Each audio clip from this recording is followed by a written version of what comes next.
नमस्कार दोस्तों, आप सभी को वर्ल्ड विशेष ज्ञान के यूट्यूब चैनल में फिर से स्वागत है। जैसा कि हम लोग विज्ञान पढ़ रहे थे, क्लास 10th का पहला चैप्टर कंप्लीट कर चुके थे। आज हम लोग दूसरा चैप्टर अम्ल, क्षार एवं लवण चालू करने जा रहे हैं और कोशिश करेंगे कि एक ही क्लास में पूरा चैप्टर को कवर कर लिया जाए। तो बिना देर किए चलिए हम लोग अपने वीडियो को स्टार्ट करते हैं। अम्ल, सबसे पहले हम अम्ल के बारे में जानेंगे, फिर क्षार, उसके बाद लवण। ठीक है, यही क्रम रहेगा। अम्ल, एसिड, जिसको इंग्लिश में कहते हैं एसिड। एसिड वह पदार्थ होता है ना जो जल में घुलकर H+ आयन देता है। H+ means hydrogen ion. Hydrogen पे क्या होता है? प्लस चार्ज होता है, उसी को क्या कहते हैं? Hydrogen plus. जब हाइड्रोजन से एक इलेक्ट्रॉन निकल जाता है तो हाइड्रोजन आयन बनता है H+। ओके, जब वैसा पदार्थ जो जल में घुलता है तो H+ ion means hydrogen plus ion को त्यागता है, मतलब देता है, तो उसे क्या कहते हैं? अम्ल। उस पदार्थ को अम्ल कहते हैं। एग्जाम्पल जैसे कि HCl हो गया, H2SO4 हो गया, एक्सेट्रा एक्सेट्रा। ये इसका परिभाषा आप लोग याद रखेंगे और बाकी आप लोग चलिए अब आगे इसके बारे में, इसके गुण जानेंगे, फिर उसके बाद इसका अभिक्रिया जानेंगे किससे किससे करता है, और भी इसका लक्षण जानेंगे। तो चलिए नेक्स्ट स्लाइड की ओर बढ़ते हैं। जानते हैं अम्ल का क्या क्या गुण होता है। अम्ल का प्रॉपर्टी, यह स्वाद में खट्टा होता है। अम्ल है जो क्या होता है? स्वाद में खट्टा होता है। जैसे कि नींबू में क्या रहता है? सिट्रिक एसिड रहता है। सिट्रिक एसिड, उसको नींबू को खाते हैं तो खट्टा स्वाद होता है सिट्रिक एसिड के कारण। तो अम्ल का स्वाद खट्टा होता है, याद रखेंगे। अम्ल है जो नीले लिटमस पत्र को लाल कर देता है। लिटमस पत्र क्या है? लिटमस पत्र एक प्रकार का सूचक है। सूचक, सूचक मीन्स किसको कहते हैं? सूचक वैसा पदार्थ होता है जो अम्ल और क्षार की जानकारी देता है। तो अम्ल है जो नीले लिटमस पत्र को, नीले को लाल कर देता है, याद रखेंगे। अम्ल नीले से क्या कर देता है? लाल, याद रखेंगे। ठीक है, अम्ल नीले लिटमस पत्र को लाल में बदल देता है, नीला को लाल में। अम्ल धातुओं के साथ अभिक्रिया करके कौन सा गैस देता है? हाइड्रोजन गैस देता है। ये आप लोग याद रखेंगे। ये जितना भी ये पॉइंट मैं निकाला हूँ, एनसीईआरटी से निकाला हूँ, जो सबसे ज़्यादा इंपॉर्टेंट पॉइंट है। अभी सिर्फ इंट्रोडक्शन ही चल रहा है, अभी इसके बारे में और भी डिटेल्ड पढ़ेंगे। अम्ल धातु के साथ अभिक्रिया करेगा तो हाइड्रोजन गैस देगा, याद रखेंगे। अम्ल नीले लिटमस पत्र को लाल में बदल देता है और धातु के साथ अभिक्रिया करके हाइड्रोजन गैस देता है। चलिए नेक्स्ट पॉइंट क्या है?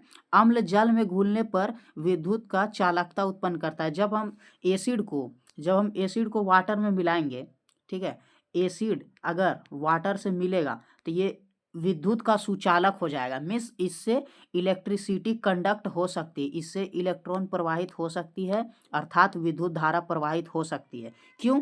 क्योंकि इसमें H+ आयन मुक्त हो जाता है। H+ आयन मुक्त होने के कारण इसमें विद्युत का चालकता सुगमता से हो सकता है, मतलब विद्युत का चालक यह बन जाता है लिक्विड। ठीक है, तो आप लोग ध्यान रखेंगे, जब अम्ल जल में घुलता है तो विद्युत का चालक बन जाता है वह। ठीक है, चलिए नेक्स्ट स्लाइड की ओर चलते हैं और जानते हैं हम लोग अम्ल कितने प्रकार के होते हैं।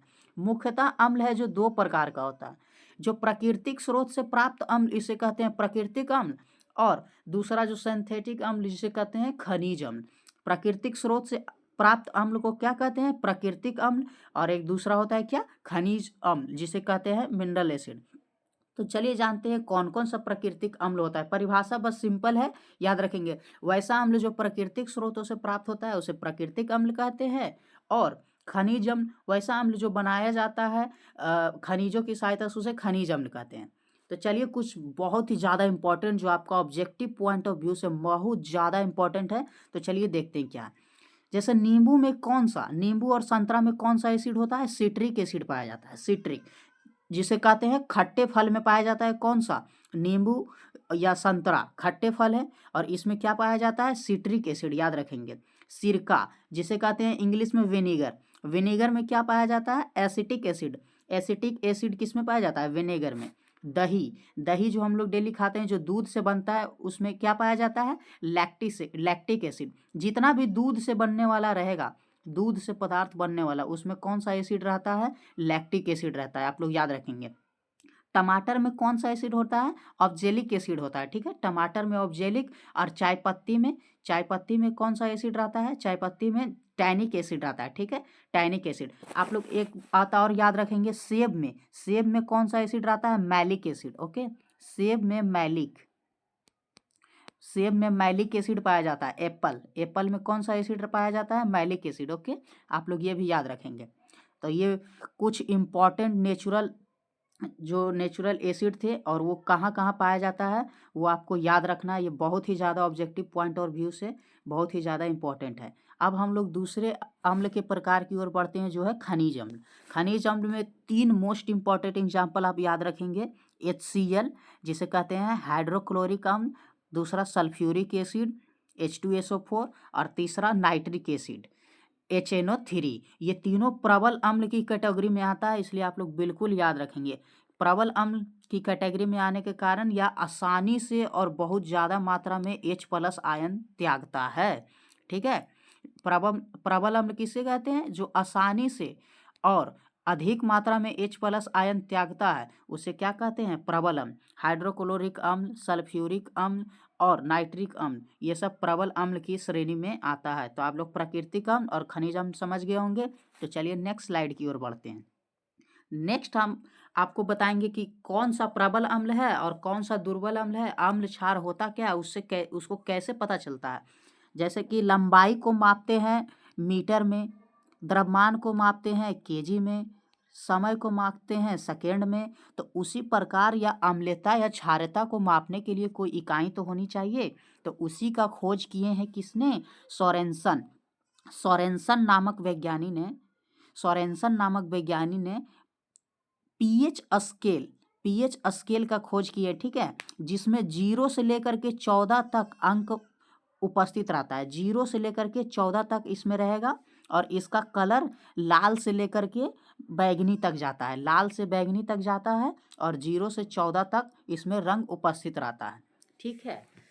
अगर कोई पदार्थ जिसका पीएच मान 0 से 6 के बीच हो या 7 से कम हो, 0 से 7 से कम हो, ठीक है, 0 से 7 के बीच हो, तो वैसे को क्या कहते हैं, अम्लीय विलयन, ओके। जिसका पीएच मान 7 से कम हो, मतलब 0 से 7 के बीच हम कह सकते हैं, लेकिन 7 से कम ही रहना चाहिए, ओके, कम। बिल्कुल 7 अगर हुआ तो उसे हम कहते हैं उदासीन विलयन, मीन्स न्यूट्रल विलयन, ओके। और 7 से ज़्यादा रहा, 7 से ज़्यादा, उसे क्या कहते हैं, क्षारीय विलयन। तो आप लोग याद रखेंगे पीएच स्केल, और पीएच का फुल फॉर्म आप लोग याद रखेंगे पोटेंज ऑफ हाइड्रोजन होता है। पीएच स्केल का फुल फॉर्म पोटेंज ऑफ हाइड्रोजन, जिसकी सहायता से H+ आयन की सांद्रता ज्ञात की जाती है। तो पीएच स्केल के बारे में आपसे पूछेगा तो आप क्या बोलेंगे, पीएच स्केल क्या है। तो पीएच स्केल एक वैसा स्केल है जिसकी सहायता से हम किसी विलयन की अम्लता या क्षारीयता का पता लगाते हैं। पीएच स्केल H+ आयन की सांद्रता ज्ञात करता है। पीएच का फुल फॉर्म पोटेंज ऑफ हाइड्रोजन होता है। पीएच स्केल में 0 से लेकर के 14 तक संख्या अंकित रहती है। 7 से कम पीएच वाले को एसिड, और 7 से ज़्यादा को क्षार, मीन्स बेसिस या एल्कलाइन, और 7 जिसका पीएच होता है उसे न्यूट्रल, मीन्स उदासीन विलयन कहा जाता है। तो आप लोग याद रखेंगे पीएच में 0 से 14 तक अंकित होता है ये पीएच स्केल, और इसका खोज सोरेनसन नामक वैज्ञानिक ने किया था, ये भी याद रखेंगे। ऑब्जेक्टिव पॉइंट ऑफ व्यू से पीएच से और ये अब इससे ज़्यादा नहीं आ जा सकता। एक क्वेश्चन और आप लोग याद रखेंगे, पीएच का एक फॉर्मूला होता है, ओके। पीएच इक्वल टू होता है माइनस लॉग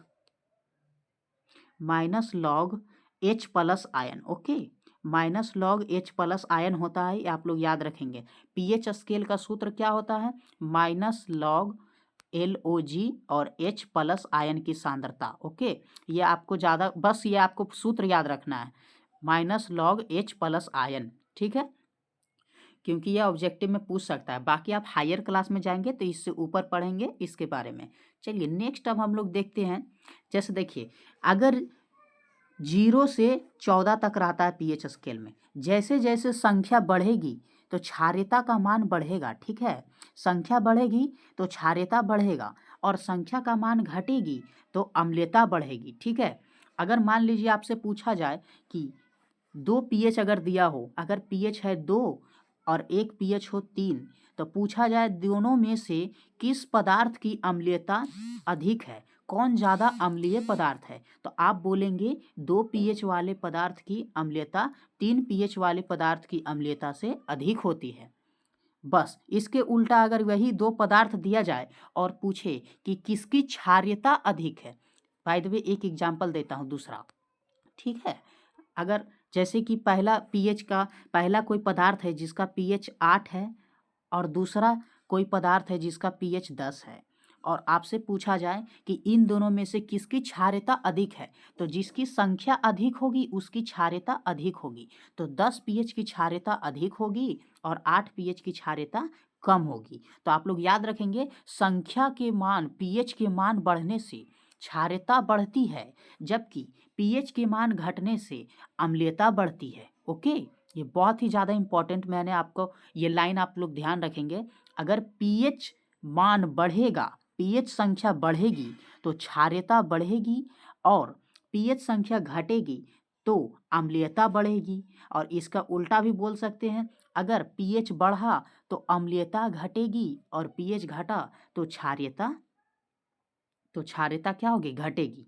ओके, आप लोग याद रखेंगे, मतलब सिंपल आपको याद रखना है, pH बढ़ेगा तो अम्लीयता घटेगा और pH घटेगा तो अम्लीयता बढ़ेगा, सिंपल।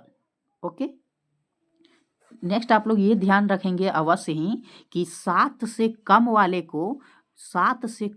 को क्या कहते हैं, अम्लीय विलयन या अम्लीय पदार्थ की क्या होती है, pH 7 से कम होती है, और उदासीन की क्या होती है, एडजेक्ट 7 होती है, और 7 से ज़्यादा वालों को क्या बोलते हैं, क्षारीय पदार्थ बोलते हैं 7 से ज़्यादा वाला को। ठीक है, चलिए नेक्स्ट स्लाइड की ओर बढ़ते हैं हम लोग। नेक्स्ट, अब देखिए कोई पदार्थ अम्लीय है या क्षारीय है, ठीक है, वे पदार्थ अम्लीय है या क्षारीय है, उसे हम कैसे पता चलाएंगे, किसकी सहायता से, तो वैसा पदार्थ जो अम्लीयता या क्षारीयता की सूचना देता है उसे हम लोग सूचक कहते हैं। सूचक मीन्स इंडिकेटर। ओके, इसको अंग्रेजी में इंडिकेटर कहते हैं। इंडिकेटर वैसा पदार्थ होता है जो अम्लीयता और क्षारीयता की सूचना देती है, उसे हम लोग क्या कहते हैं, सूचक पदार्थ कहते हैं। मुख्यतः सूचक 2 प्रकार का होता है, एक प्राकृतिक सूचक और दूसरा कृत्रिम सूचक। ठीक है, प्राकृतिक सूचक और कृत्रिम सूचक। उसके अलावा एक गंधीय सूचक भी होता है, इसमें भी प्राकृतिक और कृत्रिम में विभाजित कर सकते हैं, लेकिन अलग से लिखा जाता है। एनसीईआरटी से ये पूरा उठाया गया है, ये चार्ट, ये बिल्कुल आपको ध्यान में रखना है। प्राकृतिक सूचक के श्रेणी में लिटमस पत्र, लाल पत्ता गोभी का रस, हल्दी और हाइड्रेजिया का फूल का रस पाया जाता है। ठीक है, लिटमस और लाल पत्ता गोभी का रस, हल्दी और हाइड्रेजिया का फूल का रस पाया जाता है। देखिए, अब देखिए ये अम्ल के साथ किस प्रकार का प्रतिक्रिया करती है। देखिए, अम्ल के साथ या लाल रंग हो जाती है। ठीक है, क्या हो जाती है, लिटमस पत्र किस में बदल जाती है, लाल, नीले से लाल, और जबकि क्षार के साथ हुआ क्या होती है, लाल से नीला में बदल जाती है। ओके, अम्ल के साथ अभिक्रिया करेगी तो लाल में बदल जाएगी, और क्षार के साथ अभिक्रिया करेगी तो नीला में बदल जाएगी। और लाल पत्ता गोभी का रस अम्लीय को कैसा कर देता है, लाल कर देता है, और जबकि क्षारीय को हरा कर देता है। ठीक है, और हल्दी अम्ल से कोई अभिक्रिया नहीं करती, जबकि हल्दी अगर क्षार से अभिक्रिया करेगी तो लाल रंग का हो जाता है। इसको आप एग्जाम्पल से समझ सकते हैं, जैसे कि कोई वस्त्र है, ठीक है, कोई वस्त्र अगर आप पहनते हैं और उस पर अगर गलती से एक सेकेंड, मैं एक ठो ड्राइंग बनाना चाह रहा हूँ। मान लीजिए ये कोई कपड़ा है, ठीक है, इस पे अगर कोई खाना गिर जाता है जिसमें हल्दी हो तो वो पीला पीला हो जाता है, और जब हम लोग उस पर डिटर्जेंट डालते हैं तो यह लाल रंग का हो जाता है। ऐसा क्यों होता है, क्योंकि हल्दी एक सूचक है और डिटर्जेंट क्या है, एक क्षार है। क्षार जब हल्दी से अभिक्रिया करता है तो वहाँ पे यह सूचना दे देता है कि डिटर्जेंट क्या है, क्षार है, और वो रंग बदल कर कौन सा कर देता है, रंग बदल कर लाल कर देता है। तो इससे पता चलता है कि डिटर्जेंट की प्रकृति क्या होती है, क्षार होती है। ये आप लोग एक्सपेरिमेंट याद रखेंगे, आप लोग छोटी कक्षा में 7-8 में एक्सपेरिमेंट कराया जाता था। ठीक है, चलिए नेक्स्ट अब हम लोग बढ़ते हैं आगे। एक होता है हाइड्रेजिया का फूल। ठीक है, हाइड्रेजिया का फूल अम्ल को नीला कर देता है, जबकि क्षार को गुलाबी कर देता है। मुख्यतः आप लोग दो याद रखेंगे, एक लिटमस को और एक हल्दी को, और साथ में लाल पत्ता गोभी को। ठीक है, ये तीनों बहुत ही ज़्यादा इंपॉर्टेंट है। अब दूसरा देखते हैं कृत्रिम। कृत्रिम कृत्रिम सूचक में क्या क्या आता है? कृत्रिम सूचक में दो मेनली आता है, एक तो फेनोल्फ्थालीन और एक मिथाइल ऑरेंज। ये दोनों कौन सा सूचक है? कृत्रिम। और देखिए, अगर फेनोल्फ्थालीन अम्ल से अभिक्रिया करेगा तो रंगहीन बन जाएगा, ठीक है, रंगहीन कलरलेस हो जाएगा। जबकि यह क्षार से अभिक्रिया करेगा तो गुलाबी रंग में बदल जाएगा। वही मिथाइल ऑरेंज अगर अम्ल से अभिक्रिया करेगा तो लाल रंग में बदल जाएगा, और मिथाइल ऑरेंज अगर क्षार से अभिक्रिया करेगा तो पीला रंग में बदल जाएगा। इसमें फेनोल्फ्थालीन बहुत ज़्यादा इंपॉर्टेंट है। क्यों? क्योंकि यह अम्ल से अभिक्रिया करके रंगहीन हो जाता है। ये आपको बिल्कुल ध्यान में ही रखना है, ठीक है, ऑब्जेक्टिव पॉइंट ऑफ व्यू से बहुत ज़्यादा इंपॉर्टेंट है। अब जैसे रंग में परिवर्तन हो रहा था, उसी प्रकार से कुछ ऐसे सूचक होते हैं जिसके कारण से गंध में परिवर्तन के कारण हमें किसी पदार्थ की अम्लीयता या क्षारीयता का पता चलता है, तो उसे हम लोग कहते हैं गंधीय सूचक। ठीक है, जैसे में प्याज का रस, वेनिला और लौंग का तेल, ये तीन मुख्यतः गंधीय सूचक है। प्याज का रस, वेनिला और लौंग का तेल, इसमें अम्ल या क्षार से अभिक्रिया करने पर गंध में परिवर्तन आता है, जिससे हम लोग को पता चलता है कि यह पदार्थ अम्लीय है या क्षारीय है। प्याज प्याज जब अम्ल से अभिक्रिया करेगा तो तीक्ष्ण गंध आएगी, और जबकि क्षार से अभिक्रिया करेगा तो कोई गंध नहीं आएगा। ठीक है, आप लोग ध्यान रखेंगे, जितना भी गंधीय सूचक है वो क्षार से अभिक्रिया करेगा तो कोई गंध नहीं देगा।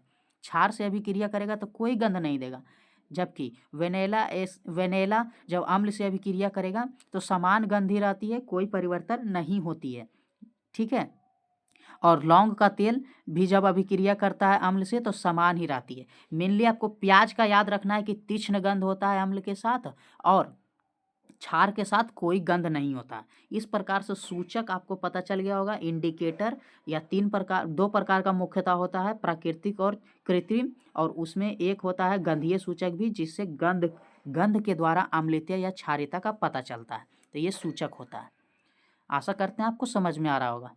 नेक्स्ट स्लाइड की ओर हम लोग चलते हैं और जानेंगे अम्लों की अभिक्रिया। अम्ल अभिक्रिया कैसे करता है, किस किस पदार्थ से करता है, सब अभिक्रिया जानेंगे। चलिए शुरू करते हैं। सबसे पहले जानते हैं हम लोग कि जब अम्ल धातु से अभिक्रिया, धातु मेटल से अभिक्रिया करेगा एसिड, तो क्या होगा। देखिए, जिंक एक मेटल है, ठीक है, H2SO4 मीन्स सल्फ्यूरिक एसिड एक अम्ल है। जब यह अभिक्रिया करेगा तो जिंक सल्फेट और हाइड्रोजन गैस मुक्त होगा। मैं देखिए, या सबसे पहले मैं आपको पॉइंट ये दिखाया था, सबसे ज़्यादा इंपॉर्टेंट मैं बोल के लिखा भी था। ये देखिए, जब धातु के साथ अभिक्रिया करता है तो हाइड्रोजन गैस देता है, और यही देखिए अभिक्रिया मैं आपको दिखा रहा हूँ अभी। धातु के साथ देखिए अभिक्रिया करेगा और हाइड्रोजन गैस मुक्त करेगा। ये देखिए, धातु के साथ अभिक्रिया किया, जिंक एक धातु है और यह एक अम्ल है, इससे रिएक्शन किया तो जिंक सल्फेट बना और साथ में हाइड्रोजन गैस रिलीज होगा। ये एक एक्सपेरिमेंट है, NCERT में आपको ये दिखने मिलेगा इमेज। ठीक है, ये देखिए H2SO4 का विलयन है, और इसमें जब जिंक मेटल को डाला गया, ठीक है, जिंक मेटल को जब डाला गया तो यहाँ पे कॉक लगा के बंद कर दिएगा, और पाइप या ट्यूब की सहायता से इसको सोप सॉल्यूशन में डाला गया। तो इस सोप सॉल्यूशन से क्या निकला, सोप सॉल्यूशन से यह बबल निकला, जिसमें क्या था, हाइड्रोजन गैस। अब जब हाइड्रोजन गैस को बर्न किया जाता है तो ये जलता है बहुत तेज। ठीक है, तो ये अभिक्रिया से पता चल रहा है, ये एक्सपेरिमेंट से, कि यहाँ पे हाइड्रोजन गैस निकल रहा है। आप लोग यही ध्यान रखेंगे, आपसे फिगर डाल के भी क्वेश्चन कर सकता है। तो अम्ल जब धातु से अभिक्रिया करता है तो हाइड्रोजन गैस देता है। पहला पॉइंट ही हम लोग लिखा चुके थे, आप लोग इसको ध्यान रखेंगे। चलिए नेक्स्ट हम लोग देखते हैं, नेक्स्ट अम्ल की अभिक्रिया। अम्ल जब वाटर मतलब जल से अभिक्रिया करेगा तो क्या होगा। HCl का जलीय विलयन, AQ मीन्स होता है जलीय विलयन। ठीक है, आप लोग याद रखेंगे, AQ मीन्स होता है जलीय विलयन, L मीन्स होता है लिक्विड, AQ मीन्स जलीय विलयन, AQ मीन्स जलीय विलयन। ठीक है, जब एसिड यानी कि जल से अभिक्रिया किया, H2O, H2, अभी आप लोग ध्यान रखेंगे कि जल क्या है, एसिड है, बेस है, वो मैं आपको बाद में बताऊंगा।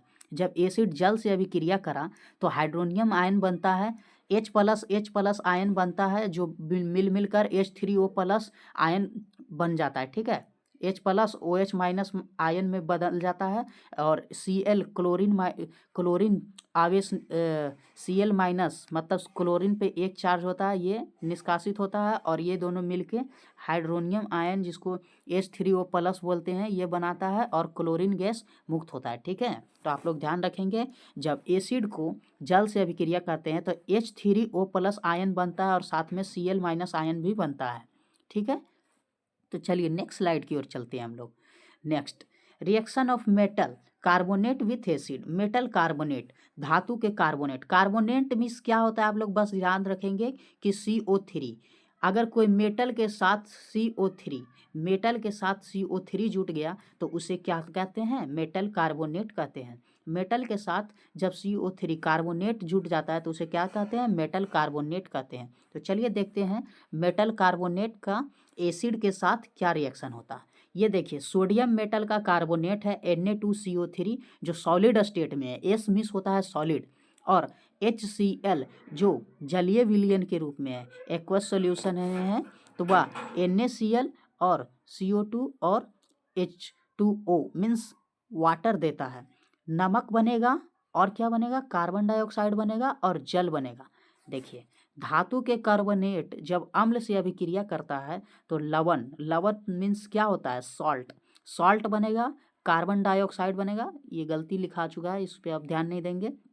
ठीक है, जब धातु का कार्बोनेट HCl से अभिक्रिया करता है तो क्या बनता है, लवण NaCl क्या है, सॉल्ट है एक प्रकार का। ठीक है, सॉल्ट NaCl बन गया, साथ में जल बनता है H2O और साथ में कार्बन डाइऑक्साइड मुक्त होता है। ओके, तो आप लोग ध्यान रखेंगे कि धातु कार्बोनेट का रिएक्शन एसिड के साथ। ओके, अब क्षार है।